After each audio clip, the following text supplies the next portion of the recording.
All right, everybody. It is Tuesday. It is that effing morning after show. We know who is going to the big show. We know who's going to be in the Super Bowl. We're going to talk about how they got there. We're going to talk about what to expect for the big game now that they're there. We got a lot to cover. Of course, we're going to be joined by NFL writer Adam Hulse. As always, let's get the show started. Here we go, guys.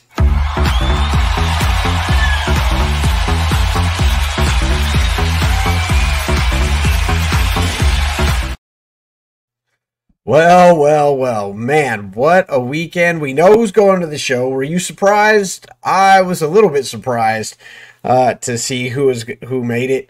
I really thought Baltimore was gonna get through. I thought we were gonna have two number ones. Didn't happen that way. I like the matchup. I know a lot of people don't. How do you guys feel about it? We want to know what your guys' thoughts are throughout the entire show. Anything you got, throw it out. We throw out lots of data, lots of stats, anything you feel about that as well.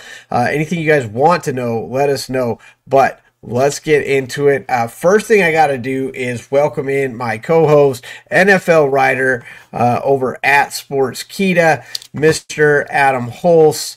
Adam, and it was a fantastic weekend. There were, I don't know about surprises, but I mean, I don't know. How do you guys feel at home as well? Like, what was the big takeaway here? But Adam, what was your big takeaway from this weekend, and what really kind of surprised you, didn't surprise you? I don't know. Thoughts on this weekend. And we've got a lot of stats coming up, guys, so don't miss out on those. I don't think anything necessarily surprised me. I mean, maybe, the Lions blowing the lead in the way that they did was kind of surprising, just the way that the game played itself out. Going into the two games, I could have seen either one of them going, either way. I did pick the Chiefs and the 49ers to win. And my kind of takeaway is a lot of history repeating itself, right? The 49ers are still the best team in the NFC. The Lions still don't get to a Super Bowl. They still never have been there. Lamar, I mean, he was great last week against the Texans, but he went back to the other version of Lamar in all of his other playoff games, which was not so good. And Mahomes is just Mahomes. Look, I mean, can we please stop making Mahomes an underdog? What are we doing here?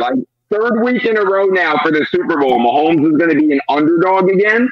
He's an underdog against the Bills, underdog against the Ravens, underdog against the 49ers. How's that working out for the bookmakers? Look, I've got some stats for you, and we're going to look at the stats, but I mean, I have to kind of agree with you in the sense that, we keep sharing the stats, we keep showing the stats. The stats are the reason why, and he just kind of keeps, defying the numbers. And doing what Mahomes does. But that's why you can't count them out. That's why we knew that Kansas City could definitely win that game, and they honestly won it handily. And we will, of course, get into that as the show progresses. We got the Pulse with Hulse coming up. Don't miss that. That's where I asked Adam 3 questions about the state of the NFL off the cuff. He has no idea what they are, but before we get to that, we've got to talk about the week that we just saw. So let's get into that.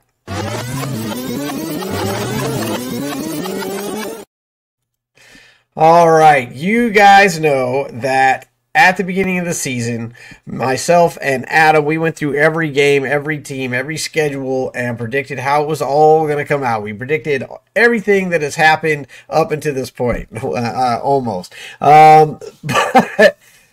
So with that, this was our record for that season. That's how it all played out. Let me get to the next slide here. If I can just pull up the thing. There we go. That's how we finished up. And this is how we've been looking so far to this point. This is how the playoffs have gone. The first bit of stats that I want to get into are on this slide. Of course, let's get to the rest of the numbers. Let's finish this one out.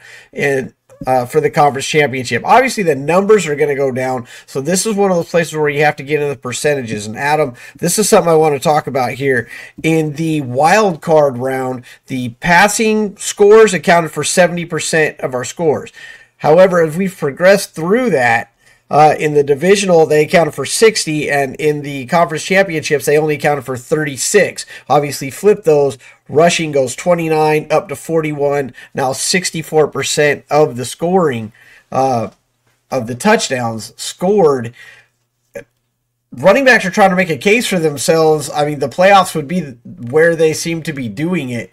The running games, the running scores have been the story of the playoffs so far. Well, like, I don't know the exact stats with, like, the, passing versus rushing touchdown in previous seasons from this one, but I do know, just as a spectator of the NFL, we always see this in the postseason. The high-flying offenses usually calm down when it comes to the playoffs, and playoff football is played a lot different than regular season football. Kind of like the NBA is the same way, too, right? Like, all of a sudden teams play defense when they make it to the playoffs, when they don't play defense all year long.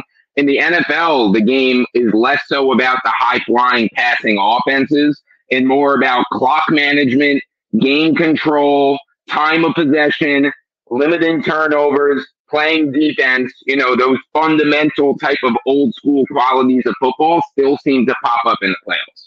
Yeah, and I think, it goes into the adage, that I'm a huge proponent of: offense wins games, defense wins championships. The defenses are stepping up. Now you're facing really, the best of the best in defenses. We're going to see how these rushing games break down, because I know you're already thinking Kansas City, rush defense, Chris Jones, like the whole thing. We're going to look at the vulnerabilities of both the pass and the rush defense. I promise we're going to get into it, so stick around for that. But let's continue on our trek through the conference championships. One thing I noted as well is there's only 4 passing touchdowns in both these games, and you have, allegedly four of the best receivers in the game. We only get 4 passing touchdowns throughout the whole thing, and actually only one player all weekend scored more than 1 touchdown, and that's passing as well. Out of all the quarterbacks, running backs, and receivers, only 1 player scored more than 1 touchdown. Care to take a guess, Adam? It was Jameson Williams. It was CMC. Had 2. Well, Jameson Williams had 2 touchdowns, no? Did he have 2 touchdowns, or did Gibbs get 1? It might have been Williams. Might have been another one. You're right, but nobody else did. Jameson Williams had 2 touchdowns. I know that nobody else did. The first touchdown and the last touchdown of the game. You're right. I think you're right. I think you are right on that. But those are the only 2. Maybe it was the running back thing I was thinking of. But it was CMC and you're right, Williams were the only 2 with multiple scores throughout the game. That includes quarterbacks, which is kind of crazy. Let's break down this Kansas City Chiefs Baltimore game right off the bat. Before I set up anything, what stood out for you in this game, Adam, and at home? Well, I mean, Mahomes versus Lamar, playoff experience, a guy who's proven that he's a postseason winner against a guy who has not. Again, he looked great against Houston last week, but go look at Lamar's, and we've talked about it on this show before too. Before Baltimore played Houston, we went in depth about how bad Lamar Jackson has been during his postseason career. We thought maybe he got over that hump with the 4 touchdowns against the Texans, but it kind of came back in this one. And look, I'm not blaming it all on Lamar. I think the play calling by the Ravens was absolutely atrocious. They abandoned the run so early in that game. The running backs barely touched the ball. They weren't even running like read options for Lamar and designed quarterback runs and stuff like that. They were basically just pocket passing with Lamar Jackson. And when you have this great weapon like Lamar Jackson is, that is not the game plan you should use, nor is it one that they've used all season long. And then in the biggest moment, they got away from what they do best. I love it. Adam has not seen anything that I'm about to show you guys. I want you guys to know this. Me and Adam do very little consulting on purposely, so that you get raw stuff here prior to the show. Let's get into what the next bit of information is. It's the play calling. Kansas City. So this is the first half. This is the play calling in the first half. This is how Kansas City broke it down. We know that they scored on 3 of their first 5. 1 punt in the first half. You see, a decent balance, but it's Mahomes. It's the Mahomes show, as it should be, as it probably always will be. And they just came out and, as you said, do what they do. Baltimore, on the other hand, we see 3 punts and a fumble with the 1 score, and to your point, 13 passes, 8 runs. And you see on the drives there where it was successful, your touchdown, you had a nice balance. You had some passes, you had some runs. On the other ones, not so much. They tried to come out and run the ball and immediately got away from it and started going to the pass. And we see what happens, 17-7 points. Again, the great Adam Hulse, prognosticator of stats that have already happened, but did not know that we were going to talk about today. But there you go, Adam. I mean, to your point, at least in the first half.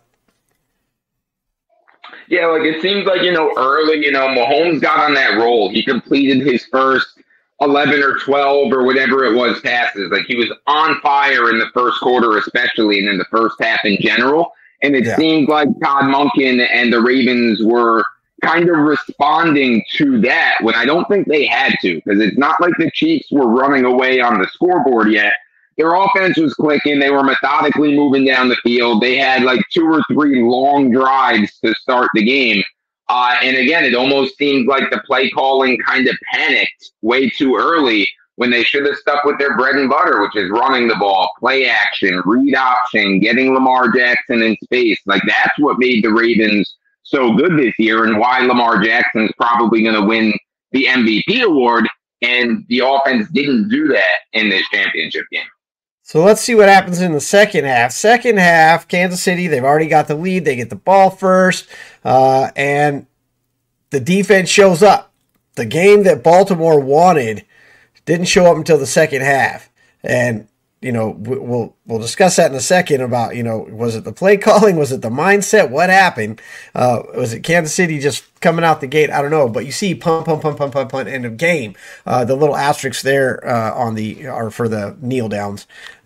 They were technically run plays, so you got to add them in there. But for the kneel downs, and you see Baltimore's defense turn it up.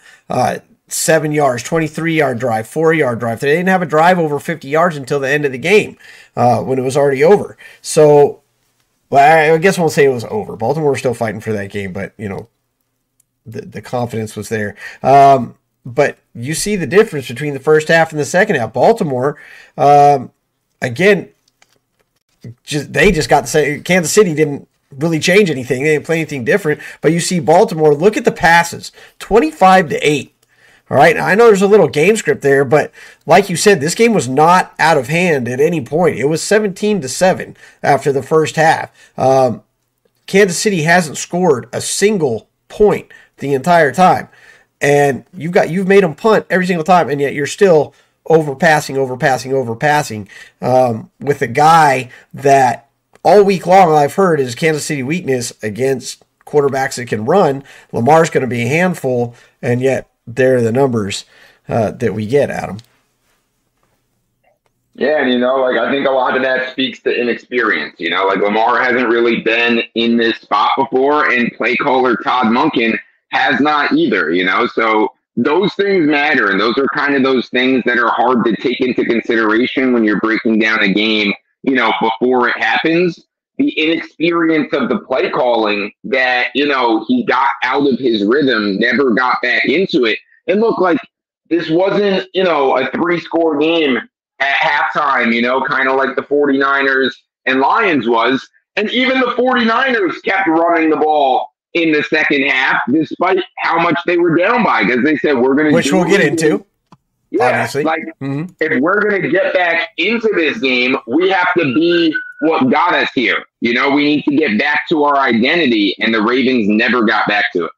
They did not. And so you see for the game, this is how it all turned out. First half, second half. And it's a shame because I'm okay with the fact that Baltimore's defense needed to get warmed up. I got no problem with that. It's, a big game. There's a lot of hype. You're at home and stuff like that. The tragedy, I guess, is the lack of offense from Baltimore because honestly, again, Kansas City gets completely shut out.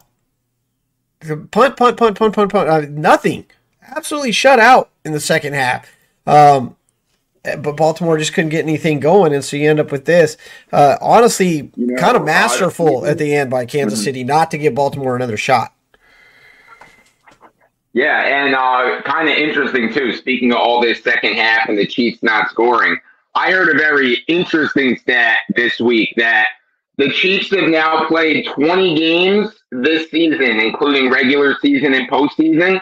18 of those games, the second half under has hit on the betting line. So this is a common trend in Chiefs games that they score more early than they score late, and their own defense keeps showing up in the second half of games as well. So we talked about it last week. You people who like to bet, if you want to look at the Super Bowl, the second half spread right now is 24.5. History says that it's going to be under that 24.5. We talked about last week that Kansas City Chiefs hadn't scored a single point in like the last 3 games until they faced Buffalo. And here you go again. Not a single point in the second half yet again. They just happened to come out with a win. Here's the story. This is what it really comes down to. And you saw this all game, and you saw it get worse and worse and worse as the game went on. Those 8 for 95 from Baltimore, dumb mistakes on 7 of those 8. I don't know what the actual breakdown is there, but I mean, we're hitting Kelsey, we're headbutting Kelsey in the face after a play, in the middle of a play, which Kelsey absolutely loved, played right into it.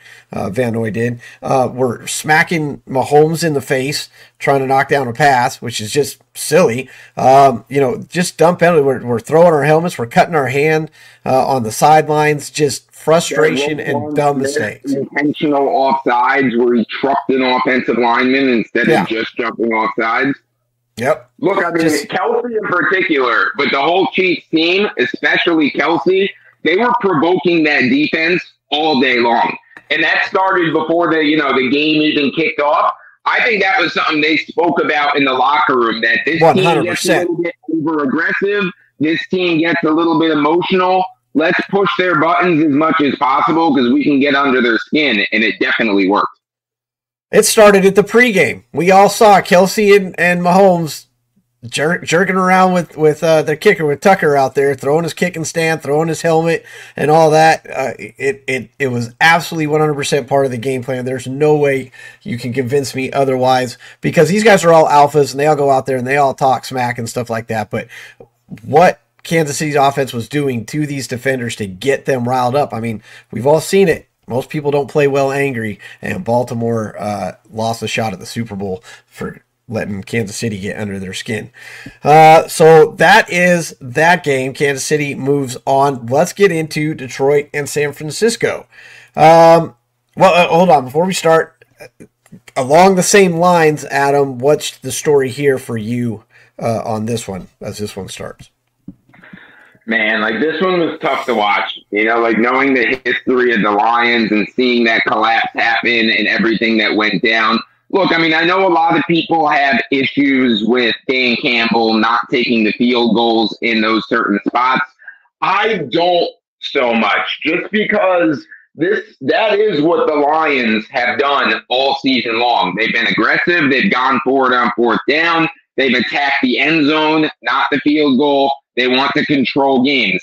Now, I don't like when teams get away from themselves in these big spots, like we just talked in depth about the Ravens. The Lions at least stuck to their guns. And here's the thing for me. Had he taken those field goals that everybody says he should have took, right? And the Lions end up losing the game anyway, or the kicker misses those field goals, what's the narrative? Oh, Dan Campbell, he's always aggressive, but in the big sky, he got afraid to be aggressive. The Lions stopped being the Lions, and that's why they lost the game. It's just one of those things. Because it didn't work, it's easy to criticize. But if he tried it the other way and it didn't work, he'd be criticizing him for that too. So I at least respect that they stuck to who they are. It just didn't work out for him. Yeah, I will talk about that obviously as we progress through this, but I think they should have gone for the field goal. But we'll get into that. All right, first half. This is the play calling. They go with the run. The run's obviously working. Detroit scores on 4 of their first 5. I mean, they really just kind of came out and smacked San Francisco in the mouth. And I'm not going to say that San Francisco didn't take the hit. San Francisco took it. I think Baltimore didn't take it, which was the problem. Baltimore's offense couldn't handle it, and San Francisco's did. They said, that's fine. No big deal. We'll keep playing this game. But I think everyone was really surprised just how effective Detroit was, and to your point, the aggressiveness of Campbell to keep running the football. I mean, you're running at the 49ers. He found it something that he could do with all the misdirections, and it worked. And they walk out of the first half with 24 points, and again score on 4 of the first 5 drives. I'm going to bring up San Francisco's as well. We'll talk about that. San Francisco, a little more balanced, and they only come out with 7 points. As you kind of see San Francisco kind of testing it, maybe something a little more we're attuned to, a little more something we expect a little bit more. Let's see what works. Let's see what doesn't, and then we'll see what we can do in the second half. And I think the big thing here is that San Francisco, like I said, they never let it get away from them. They never got in their head about it. They said, hey, look, we're doing some things are working, some things are not. We'll go to the second half and we'll do us. Yeah, and that's what it seemed like, is the way they came out in the second half too. They never panicked in the first half. It looks like that's probably what the halftime talk was like. Look, guys, we're not going to change a damn thing in the second half. Ignore the scoreboard. Let's just go out there and be the 49ers and execute. Look, I mean, the balance between pass and run, like that's, Kyle Shanahan's staple right there. The Lions, the best rushing in the NFL. That's not going to stop Shanahan from running the ball. No. He is, you have the number 1 rusher in the entire NFL. Shanahan, he will always kind of live and die by his game plan. You know what I mean? Like, he does what he does. And for the most part, he does a very good job of sticking to it, whether it's working or not. Like, sure, he'll make some slight adjustments, but you'll never see Kyle Shanahan completely abandon the rushing game. And it's worked to one of the best records in the football league. Now he's going to the Super Bowl. So criticize what you want to. But if it works, it works. Even if it has failed in the past, for sure. So then we see Detroit. Detroit, obviously game script. They got to go a little more pass heavy. As the game goes on, we see that last drive, those last 2 drives account for 15 of the 17. But look at the first 3. They almost never pass it. It's almost all run. The problem was the mistakes. They go for it on 4th down. They don't make it. They fumble it. And you got the punt, then they go for it again on 4th down. That's the one, right? That a lot of people say he should have kicked the field goal. I kind of think he should have at that point, get the points on the board, and then go be aggressive. You can still be aggressive for that touchdown later, and it kind of ends up, being the difference.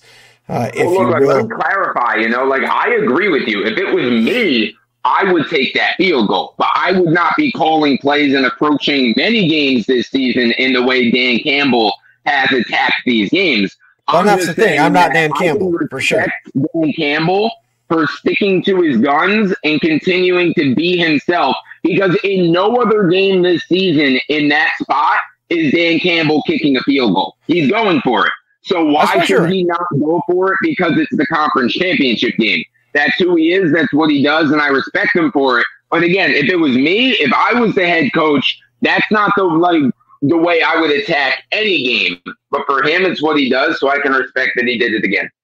Absolutely. What do you guys think of the games? Let us know in the comments below. You know how it works. The big play, obviously, we can talk about that field goal, but there was, I don't know if is there a doubt in your mind? I don't know, the Ayuk play. And it was a luck play. Don't get me wrong, it was skill. You have to have skill to make that catch and stay concentrated on that ball. But the fact that the Detroit defender didn't pick that off, and it was a hard angle. It was a very hard angle to make a catch on for that defender. It hits him in the face mask, gives Ayuk a second chance at it, and that, to me, was really the point when San Francisco knew it just flipped. and we're going to win this game. That's when San Francisco fans were like, okay, we are officially back in it. And the first drive when they made the defensive stand, that was all well and good. It's like, okay, good. The defense is back. They're dialed in. We've looked at some things. We figured some stuff out. But the catch, we still got to get the points on the board. And that catch, to me, watching, is when I knew San Francisco was going to win that game.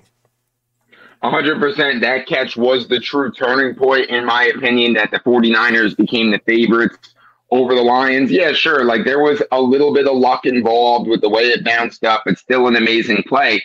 But it's just one of those plays that, we talk a lot about, that in those big moments, sometimes you just got to put the ball up to one of your best players and let him go make a play and just trust that your guy is better than the guy covering him, so give him a chance. Sometimes we see, teams get too safe, or they're always taking the check downs, or, they see a little bit of coverage and they're afraid to go there. When you have star players, give your star players a chance, because that's why you have them. We talked about how Dallas had gotten off the game plan. When you got one of the best receivers in the NFL, toss it up, let him make a play. That's what Brock did. Brock saw one of his best receivers. We're going to look at these numbers, and you can argue whether Debo or they bring different skill sets is the way I see it. But he saw a playmaker down the field. He put it up and said, "Let my guy get it," and he overthrew it. It very well could have come down the other way. It could have been a pick, and who knows what would have happened at that point, but it didn't. And San Francisco goes on to win this game. What did you guys think of it? Was that the play? I don't know. To me, it was. So as we move on, that to me is the stat of the game, other than the catch. It was that catch, but this is the fourth down efficiency, according to ESPN. And to me, that was the one. It was that one that made the difference. That instead of going for the field goal, they go for it on fourth down, and San Francisco's able to stop them. And you've kind of said your piece on it, but anything to add, Adam? No, I mean, look, like, there's not really much else to say about it. You know what I mean? Like, the Lions blew it. The riskiness, the gambling, and all that stuff that they did all season long, we have to remember that that's why they're in the conference championship game. They did not play this season straight up. They went for it on fourth down more than any other team in the history of the NFL. You know what I mean? Like, an unbelievable clip. And, even just going back to that one field goal situation again, another thing interesting that I heard, you have to remember their kicker, Michael Badgley, was brought in late because of an injury. He was only with them for a handful of games. He had never even, 48-yard field goal is one that most kickers should make. I think they're made at around a 70% clip.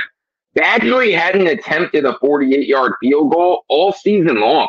Didn't have to. He was only with the Lions for a short time, and he never attempted one from that far. And he really didn't kick many playoff field goals at all either, because the Lions always go for it. So everyone's saying Campbell should have kicked the field goal, assuming Badgley would have made it. 48 yards for a cold kicker who's not in a rhythm and has never kicked from that distance yet this season. At best, there's only a 50-50 chance he's making that field goal anyway.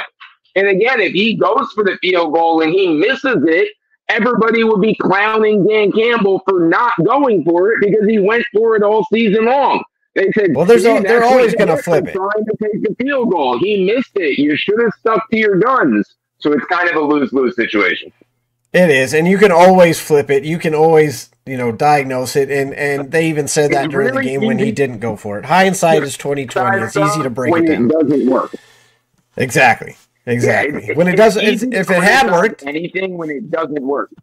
Because guess what? Him going for it there, if they got the first down, what would we all be saying? Man, that guy has balls to go for it in that spot. Like, that's why the Lions are the Lions, because that's what they do. Everyone will be praising him for it. He's only being criticized because it didn't work.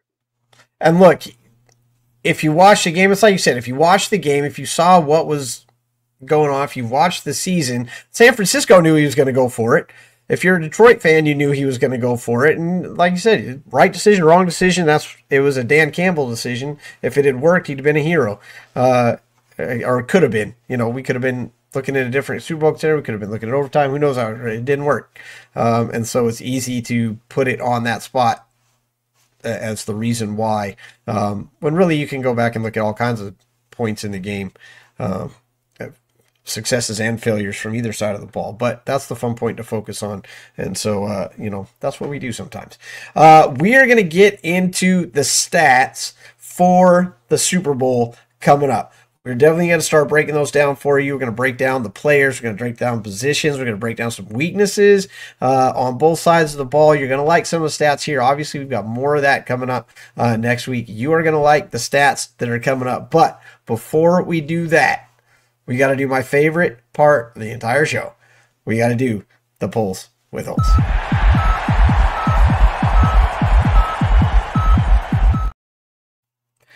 This is the Pulse with Hulse. I'm going to give him 3 questions. He has no idea what's coming.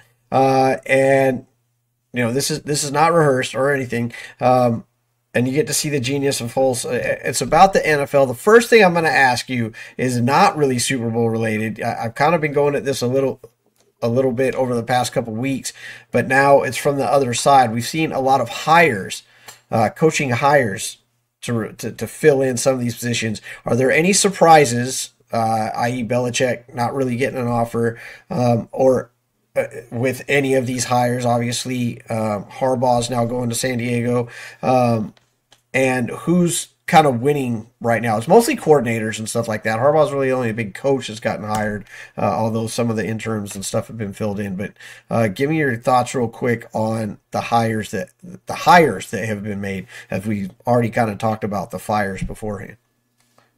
I thought it was interesting that the Falcons went with Raheem Morris instead of Bill Belichick.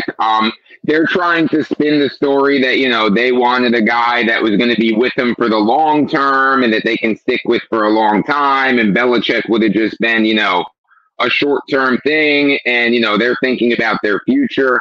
I'm not buying that at all. I'm believing the other side of the story that I've heard a lot of. And it's that the front office convinced Arthur Blank not to hire Bill Belichick because it was their jobs on the line. If Bill Belichick comes in, he's cleaning house. He's running roster decisions, personnel decisions like he did in New England. He's hiring his own coaches. He's hiring his own staff. So the organization convincing Arthur Blank to go in a different direction had nothing to do with Raheem Morris. It had to do with their own job security, that they didn't want to get fired when Belichick came in. So that was interesting. The fact that Belichick only interviewed with the Falcons, that's interesting as well. I think, what it tells me is that one of two things.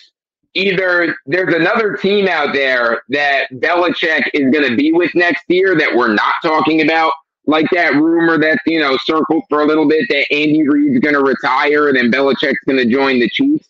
Like that rumor that's out there. I'm not buying it. I don't think Andy Reid's retiring, but it's either going to be a situation like that we kind of don't see coming, or he's going to take a year off and come back next year because he wants to just pick his shot. He's not just going to take any team.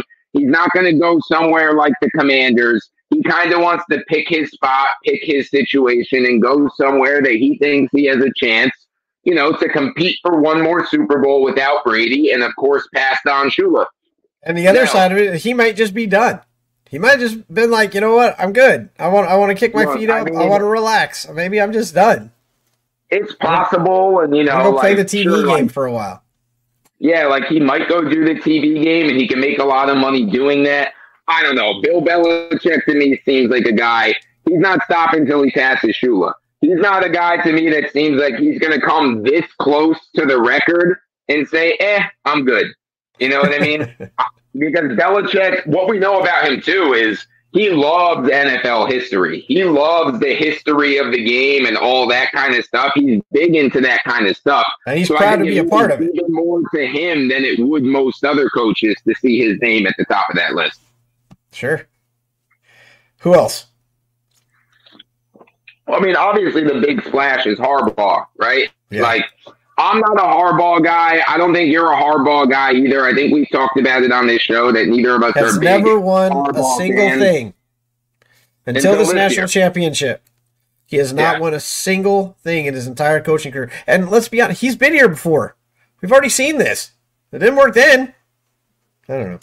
Go ahead, keep going. Well, you know, like it's debatable whether or not it worked then. I mean, he did get to a Super Bowl. He didn't win that Super Bowl, but he did get to a Super Bowl when he was coaching the 49ers. So, you know, I think there's a lot of teams out there.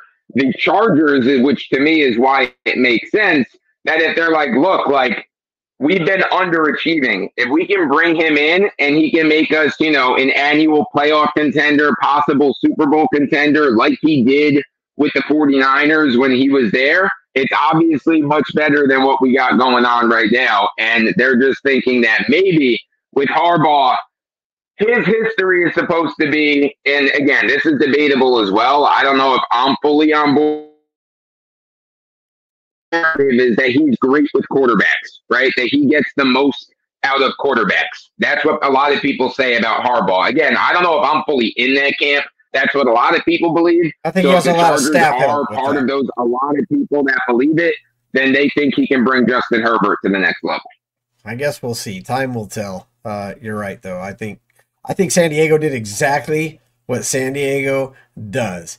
They provide a lot of hype, and they fail to meet any of the expectations. I think that's exactly what they've done again. Question two. Because I actually feel the complete opposite. Like, look, like San Diego, or I guess LA now, you know, the Chargers not meeting expectations. Obviously, I 100% agree with that. But I think them hiring Harbaugh is actually the opposite. Like, when do they make big splash hires or big splash free agent signings and all that kind of stuff? That's not normally what the Chargers do. So I think getting a guy like Harbaugh could be the Spanos family kind of thinking, look, we never go get the big name coach. Let's try it this time and see what happens. They should have got Belichick if they want to do that. Question number two. I don't think wanted to go there. He didn't even take an interview. No, I think I don't think he wanted to go all the way out to LA. Like, I don't know if it was about the Chargers. It might have been about the location. It might have been the location. Maybe he doesn't want to live on the West Coast. Maybe he doesn't want to live in California. You know, no, maybe I wouldn't want to live in California. The Spanos family. You know, like maybe he doesn't like the ownership group there. Arthur Blank is a guy that he clearly respects. He's one of the most respected owners around the NFL. The Spanos family is not a respected ownership group. They have inner turmoil. There's infighting between the family. The sister sued the brother for like financial stuff last year. So there's kind of he did just come from Kraft. And a guy like Belichick, that can matter. And he did just come from Kraft. Kraft is a good owner. I mean, you know, you can say what you want about, you know, some of his moral decisions or whatever, but he's, you know, good owner, good guy, listens to his coach. So yeah, you know, whichever. Question two. This is going to get asked a lot. We're going to talk about it a lot between now and then. We're going to be the first ones to talk about it now. Detroit and Baltimore, what are their chances of getting back? You know, I think that they're both probably going to be playoff teams again next year. The Ravens have been, you know, a staple playoff contender, and that is a very good roster, especially defensively, that the Ravens have. Like, that defense, in my opinion, is the best defense in the NFL. And when we broke down that game against the Chiefs, we talked about it. It was a hot start for Kansas City, but as soon as Baltimore's defense settled in, they played great for the majority of that game. So I would trust Baltimore to get back more so than I would trust Detroit. But I do like the way that Detroit is built right now. Look, a big thing for Detroit is they're most likely losing Ben Johnson. You know, all the reports out there are saying that the Commanders are going to hire Ben Johnson to be their next head coach. He's a great coordinator, and he's done great things with that offense. So that's going to be the thing to keep an eye on. I mean, look what happened to Philly, you know, with their coordinator mess, and they couldn't get their coordinators figured out, and they were not the same team. That can happen to the Lions offense if they don't hire the right guy to replace Ben Johnson, who many around the NFL consider to be the best offensive coordinator right now in the NFL. He's towards the top of those lists of offensive coordinators, which is why he's most likely going to become a head coach. So because of those kind of factors, if I had to pick one to be back, it'd be the Ravens. though I do like the Lions roster and the way that they played this year and the way that they're built and the way they're designed, as long as they get the right offensive coordinator in there. And let's not forget, as far as Detroit's concerned, that Green Bay is definitely an up-and-coming power in that conference as well, right there with them. So could be interesting competition-wise in that conference. Question number 3.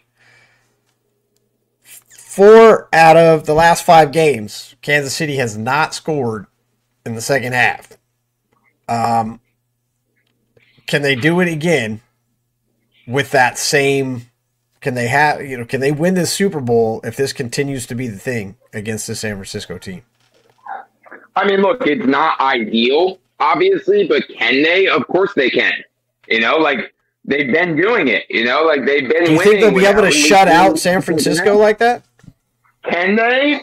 Yes, they can. Is it ideal? Is it likely? No, probably not. If you put up a 0 against San Francisco in the second half, you're probably not going to win the game. But if Kansas City's defense basically blanks San Francisco in the second half as well, like their defense has been the best second half defense in the NFL, that could make a difference too.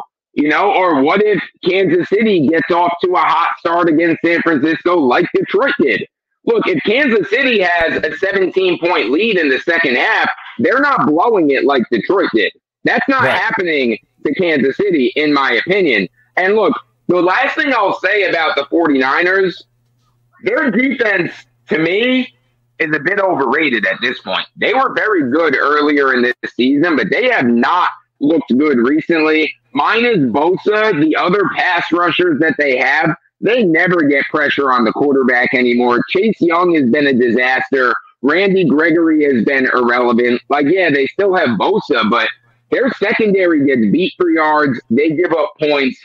And I see that as a big problem. I mean, look what the Lions just did to them with all the scoring they did, especially in the first half, but moving the ball throughout the game as well. I think the Chiefs are excited for this matchup. I think it's going to be a great game. This has been the Pulse with Hulse. You brought up the numbers, so we got to get into it.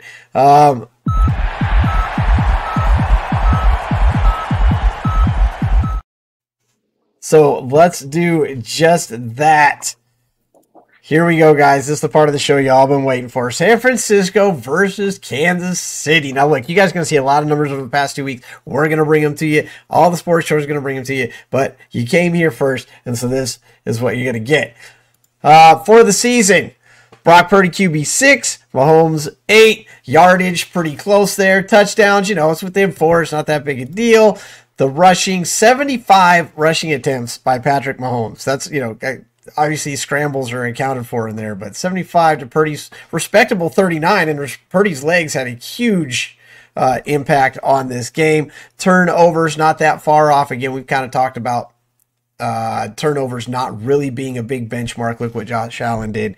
But you know what? These are not really the stats that you want to get at that effing morning after show. So let's get into the stats you really want from these guys. You're going to hear all that normal stuff. You look that stuff up yourself. This is the type of stuff that we're looking for. Air yards per completion.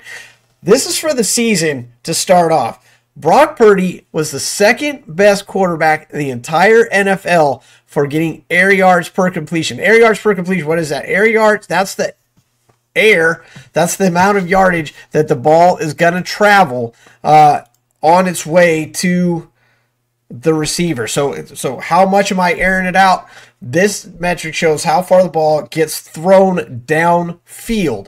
We see Brock Purdy trying to get the ball downfield. To the sticks. How far in front of the sticks are we throwing? Are we trying to get the first down on the throw, or are we letting our receivers do the work? For the most part, Brock Purdy's pretty much throwing right at the sticks for first down. He was 18th ranked down there in the middle of the road. Patrick Mahomes lets his receivers do the work. 31st in the league. He likes to throw it in front of the sticks and let his people work. To that end, it usually works. I'm not discouraging the game plan. You're in the Super Bowl, but there you go. Aggression. How much do they have to throw to the tight windows when they do? How often do they complete it?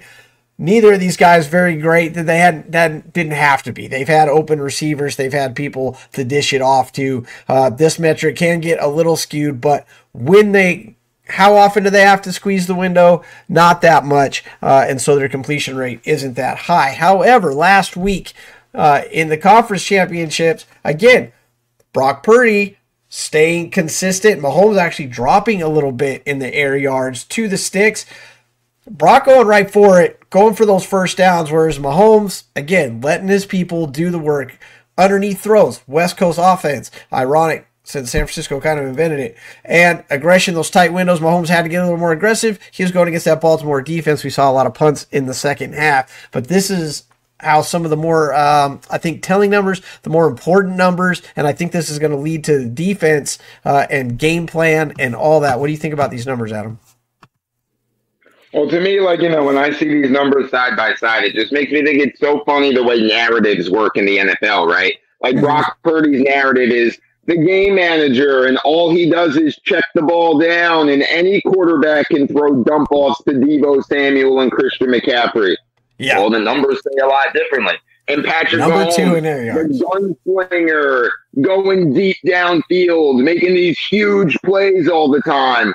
Well, look at these numbers side by side. That's not necessarily the case. So narrative is always interesting. It is, and you can skew numbers however you want. I mean, I could skew these if you wanted to, but I try to just let them speak for themselves, if you will. So this is how your quarterbacks match up, and like you said, contrary to what you like to hear, it's really kind of Mahomes who's the check down guy. And again, it works. So I'm not, discouraging it. I'm just putting the numbers out and letting you make the decision, draw the conclusions on your own. But these guys aren't the only guys on the field, obviously. So we got to get into the running game. Obviously, CMC is the number 1 running back in the NFL, most yards, most touchdowns, most times on the top 10 list, et cetera, et cetera, et cetera. However, Kansas City's, not too shabby. Attempts this season, 272 to 205. I wouldn't have thought that Pacheco had 205 rushing attempts. I would not have put that high a number on him, but there it is. Over-expected yards, over-expected. So when Next Gen Stats takes all these analytics, they look at the play, look at the defenders, where people are at, and the AI determines that this play should have gone this far. This is how far it actually went, over-expected. Christian McCaffrey, number 1. You see the difference. Look, Pacheco's number 11, so he's just outside the top 10. All right, I think it was by like a yard. And look at the difference, though. 349 to 91 yards over expected on the season. That's how many yards they went over on their plays this season. Their percentage, 46 and 40, however. So this is where it kind of brings it all back into perspective.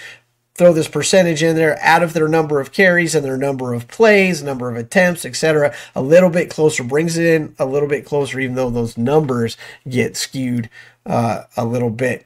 This one is interesting. An 8-man box. How many times does McCaffrey have to face an 8-man box versus Pacheco? There you go for the season. CMC faced an 8-man box on 36% of his carries and still put up the numbers that he put up. So how'd it go last week? It's one game, but you see the numbers there for that one game. And that's really, that's going to be for one team versus the season stats. So I don't put a ton of that into it. The reason I left it on here is because CMC faced an 8-man box 50% of the time and still put up the numbers that he did. But running game, Adam, what do you think here? Obviously, CMC is the best, but you can't deny that Pacheco's kind of been getting it done.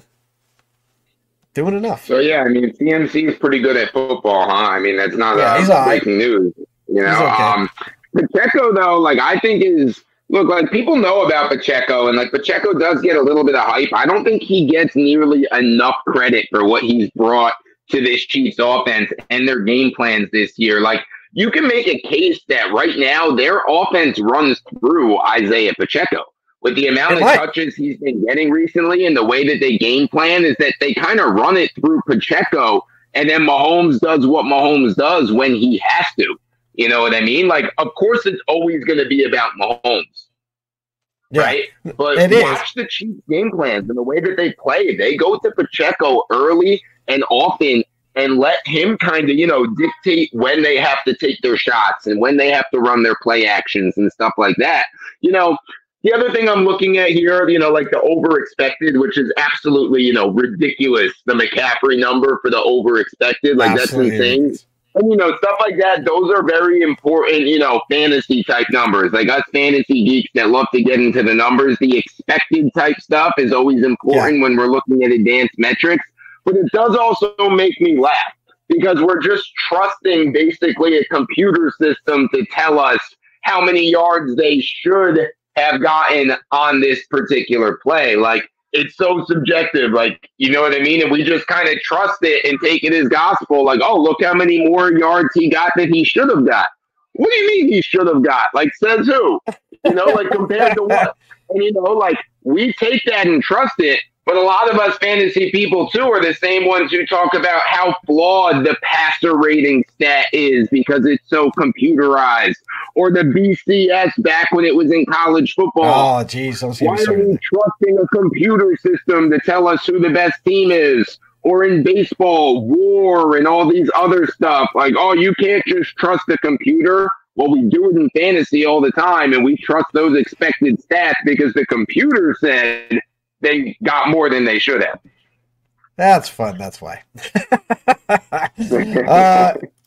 So there's some receivers on the field now. Of course, Kansas City receivers have been underrated, under-talked about, undervalued. That would be the word, undervalued, because you can't do all this without the receivers. And yes, Kelsey's like you think Kelsey's the number one guy, but this year we saw, like you said, as fantasy geeks, we saw that Kelsey did not do what he did last year, although he is the officially the number one tight end in NFL history now, and we see that San Francisco is kind of utilizing both, but they have two different receivers and they're utilizing both in two different ways. So I think that's kind of what we get to. We are going to talk about the tight ends, but I wanted to stick with the receivers first on this one, and we'll make some comparisons, which are really cool. Separation. Debo leads San Francisco receivers in getting separation, 3.7 yards of separation.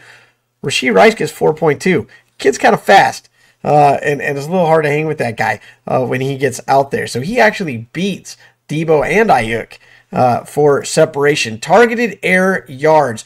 Look at Brandon Ayuk, 14.1. What that means is your quarterback's waiting till he gets downfield. These are the downfield throws before I hit the ball. We talked about Mahomes, the numbers showing how Mahomes actually likes to throw it underneath and let his people do the work, whereas San Francisco likes to try and get a score. We saw it with the helmet bounce that changed the game. Nice downfield throw, and it was to Ayuk.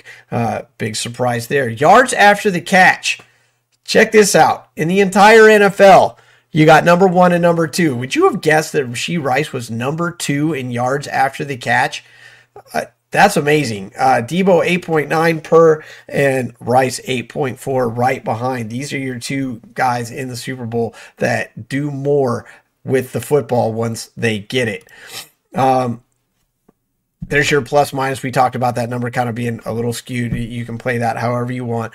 But Debo, again, 3.9. Rashee Rice, 1.9% over expected. Again, what they were supposed to get according to the computer and what they actually got. But Adam, these are kind of, to me, these kind of tell a story of these offenses and maybe what we're going to see on Super Bowl Sunday. Yeah, I mean, that yards after catch for Rashee Rice stat, I mean, like you pointed to it, like that's interesting to me as well. Like I definitely never would have guessed that. Never. But, us fantasy guys are well aware of the fact that Rashee Rice has taken over as the top receiver for most of this season for the Chiefs. He'll go higher next year. More important to the passing game, especially the second half of the season, than Travis Kelsey has. And just like for the 49ers, us fantasy guys know how important Brandon Ayuk is. He is an absolute monster as well. Now, again, public perception, just from NFL-wise, it's Debo Samuel and it's Travis Kelsey is kind of like the stars of like the passing attack on both teams. And so not to take anything away from those two guys because they're both excellent as well. But Rashee Rice and Brandon Ayuk are just as important to their offensive systems as Debo and Kelsey are. I love the separation number and, of course, the yards after the catch. Yards after the catch, that's what I want. I want a guy who's going to do something once they get the ball. And you know, we talked about some of the top receivers. You go and look at the yards after the catch for some of the top receivers in the game. They're not great. There's quite a few guys you think that they catch the ball and they go down. Keenan Allen being one of them. But he gets the air yards, the targeted air yards with Keenan Allen. But for San Francisco to be able to kind of divide this up, I'm going to show you what Debo's targeted air yards are in just a second. So don't, you know, they're extremely respectable. It's just Ayuk's are so high. And I have to throw the asterisk in there that Justin Watson actually had the highest in the league, but he only had 26 receptions. So when you average it out, I didn't feel like it was, you know, fair to include his 26 versus these guys, you know, getting over 80, 105, things like that. So, if you go find this out on Next Gen Stats, you're like, oh, Justin Watson has huge yards at targeted air yards. But again, he only had 26 receptions. That's why I did not put him in there. So we go to the other story, and this is the part. Could be the decider right here. We know what CMC can do. We know what the quarterbacks can do. We know what the receiving core can do, and how that's all going to work. These guys in the NFL in general, the tight ends are the X factors now. We know what Kelsey is. I think Kittle is one of the most underrated players possibly in the entire league. He's definitely most one of the underrated tight ends. This is what he means to that San Francisco offense. Separation, 3.7 for Kelsey. We know Kelsey's like always, you know, he's a big shover. He loves to push when he makes his cuts, and he gets himself some good separation. Kittle just runs through people. The guy, I love watching Kittle play. The guy's just absolutely off the chain, and he just runs through people and creates a separation. Both these guys good at separation, which makes them really great at their job. Targeted air yards, again, Kittle gets downfield. San Francisco wants the receivers to get downfield. They want the first down. We saw in the previous slides, Purdy is throwing right at the sticks in the playoffs, just short, 0.8 yards short during the regular season. He's throwing at the sticks, whereas Mahomes likes to throw underneath and let his people do it. When you got someone like Kelsey getting the ball, you can do that. But targeted air yards, much more in Kittle's favor. Yards after the catch. The targeted air yards, let me back up real quick. The targeted air yards, 6.8 for Kelsey, 6.8 for Debo. Debo and Kelsey have almost identical numbers when you talk about the separation and the targeted air yards. Almost identical. You saw the separation for Debo was 3.7. Targeted air yards, 6.8 for both those guys. Debo and Kelsey kind of, you know, Debo fills a double role there when you look at these numbers. Yards after the catch, again, Kittle, 7.7, beasting it. Kelsey beasts it too. I honestly think, and I can go and look at this, you know, over the next week. I think a lot of Kelsey's yards after the catch, I think this number gets lowered because he catches so many red zone passes. And so you can only get so many yards after the catch. I would be willing to bet that influences this number here. But again, Kittle, advantage. Kittle, and when we talk about that percentage going over, Kittle able to get more than the computer says he's supposed to, whereas Kelsey does exactly what he's supposed to do by those computer percentages. But that's the story of the tight end, Adam. Yeah, I mean, you know, like Travis Kelsey, obviously, you know, kind of face of the NFL when it comes to tight ends, and, you know, arguably, you know, one of the top faces of the NFL that's not a quarterback. But, you know, you touched on it too with how good George Kittle is. You know, he's not appreciated enough, and it's not just as a receiver. He is such a damn good blocker. Like, I'm sure everybody saw that replay of what he did to Aiden Hutchinson. Yeah, on just feed him up. He completely mauled him, and Hutchinson's one of, you know, the great pass rushers, young pass rushers in this league, and an athletic freak, big, strong guy. Kittle just manhandled him. And I love, too, that after he did it, Kittle got up and he was just laughing. Like, he was laughing. He was looking at his other guys. He's like, did you all see that?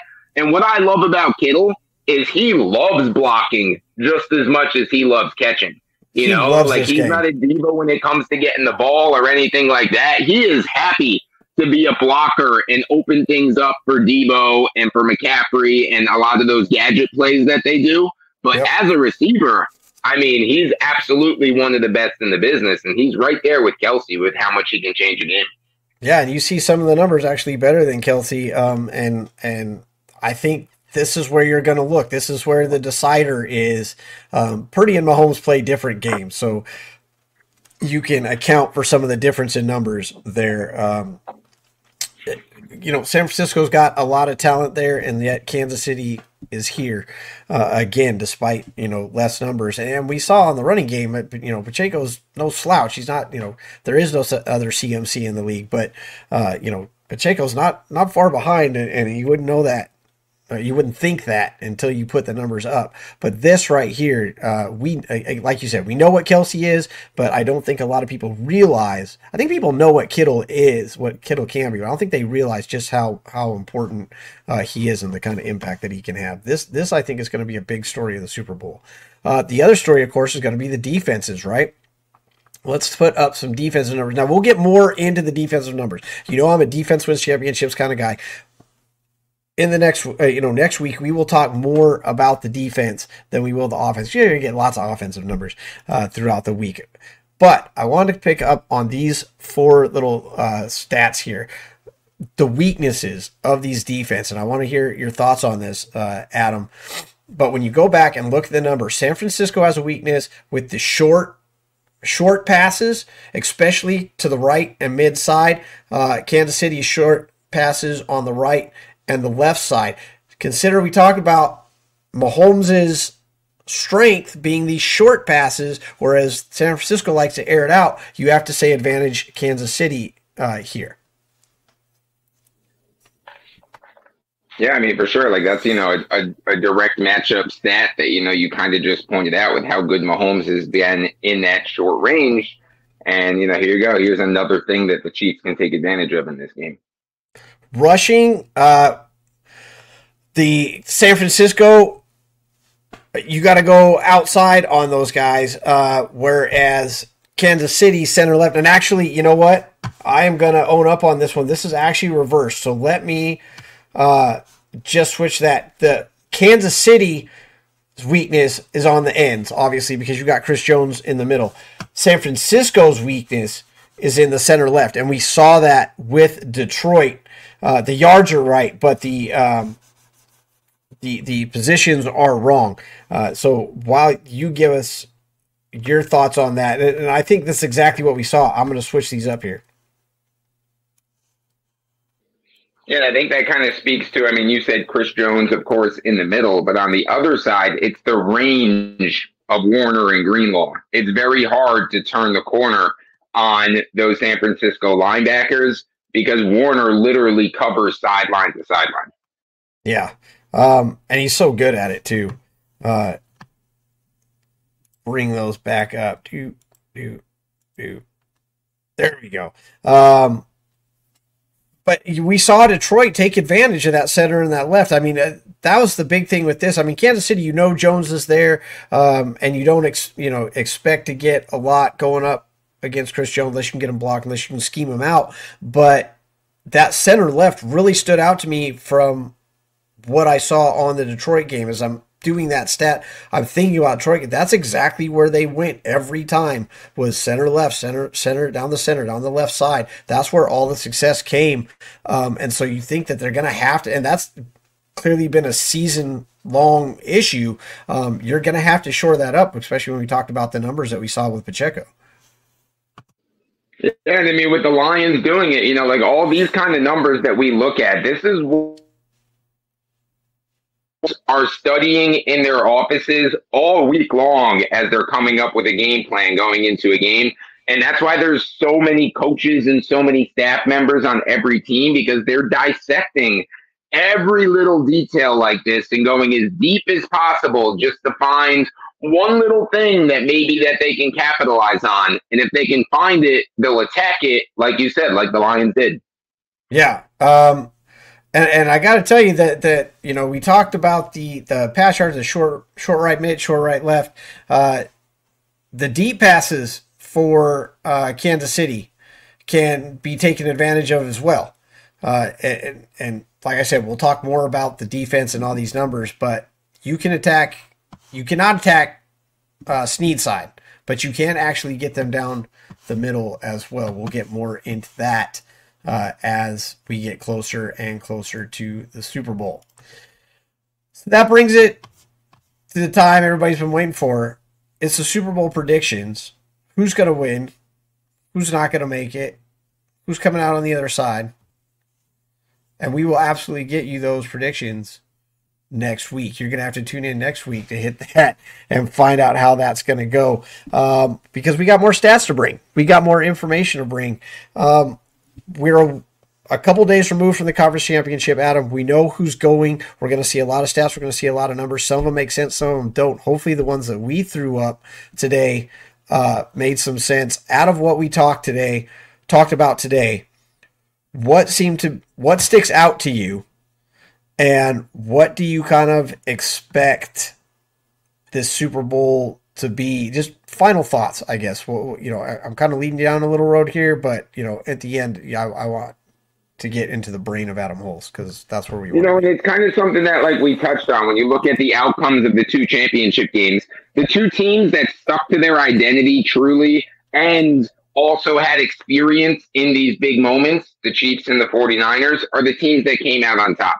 The teams with less experience in these types of spots, and in the Ravens' case, got far away from what they did all season long. As a result of that inexperience, those are the two teams that are going home. So experience matters. Experience is something that you can't measure statistically or on paper. There's no stat that can account for experience, and there's not really any stat that accounts for things like momentum and nerves and things like that. That's when you can get outside of just the numbers and, like what the paper tells you, because not everything is measurable. And there's one team remaining, and there's been one team this entire playoffs that has an X factor that nobody else has. And his name is Patrick Mahomes. He's the only multiple Super Bowl winner left in the NFL right now. The younger generation is here. Mahomes is the guy now. He's the multiple-time winner. Who else is there out there? They're not there anymore. It's his era now. It's not like he's becoming the next face of the NFL. He's it. And no other team has a Patrick Mahomes. And all of that being said, and I opened the show with this, are you kidding me? He's an underdog again in the Super Bowl? We're really making him an underdog again? Give me a break, man. Keep testing him. See how that goes for you. I said that I would never, that I thought Baltimore was going to win that game, but I would never bet against Patrick Mahomes. I don't know how many times I said it this week. I'd be a rich man if I got $1, because so many people asked me, and that was the answer I gave every time. And there you go, Patrick Mahomes. The issue is going to be that second half scoring.